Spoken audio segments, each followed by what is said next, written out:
Hello माँ, मैं रवि बोल रहा हूँ। ये तो बता, तुम और बहू दोनों कैसे हो? कैसी हो माँ?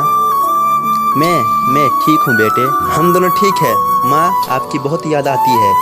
अच्छा सुनो, मैं अगले महीने इंडिया आ रहा हूँ तुम्हें लेने। क्या?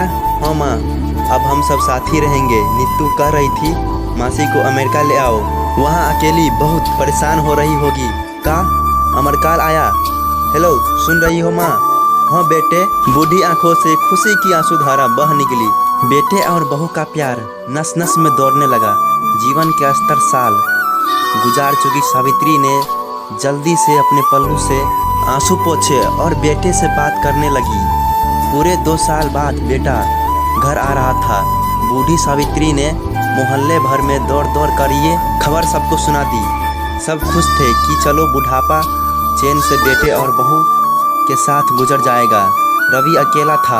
उसने कहा, माँ हमें जल्दी से ही वापस जाना चाहिए, इसलिए जो भी रुपया पैसे किसी से लेने हैं वो लेकर रख लो, और तब तक मैं किसी प्रॉपर्टी डीलर से मकान की बात करता हूँ। माँ मैंने पूछा। हाँ माँ, अब ये मकान इसकी देखभाल करेगा। बेचना पड़ेगा वरना कौन? हम सब तो अब अमेरिका में ही रहेंगे।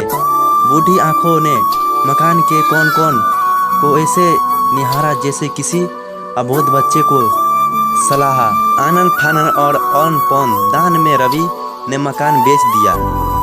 सावित्री देवी ने वे जरूरी सामान समेटा जिससे उसको बहुत ज़्यादा लगाव था। रवि टैक्सी मंगवा चुका था। एयरपोर्ट पहुंचकर रवि ने कहा, माँ तुम यहाँ बैठो, मैं अंदर सामान की जांच काम निपटा लेता हूँ।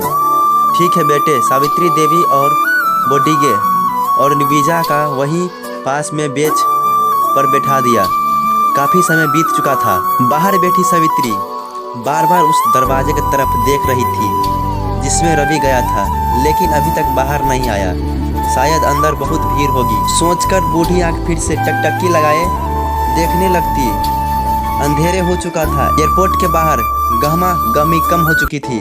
मासी किससे मिलाना? एक कर्मचारी ने वृद्धा से पूछा। मेरा बेटा अंदर गया था टिकट लेने, वो मुझे अमेरिका लेकर जा रहा, सावित्री ने घबरा कर कहा।